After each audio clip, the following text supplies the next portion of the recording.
Bəli, təəssüflər olsun ki, bu bizim acı reallığımızdır. Azərbaycanda insanlar valideyn olmaq istəmir. Bunu mən demirəm.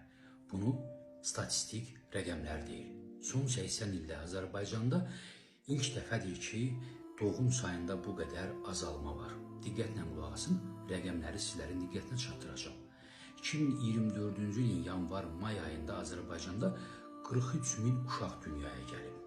Rəqəmə diqqət edin, 43 min. 2025-ci ilin yanvar-may aylarında Azərbaycanda 38 min uşaq dünyaya gəlib. Yəni, bir il əvvələ nisbətdə 5 min uşaq az doğulub. 2026-cı ilin yanvar-may aylarında isə Azərbaycanda 28 min uşaq dünyaya gəlib.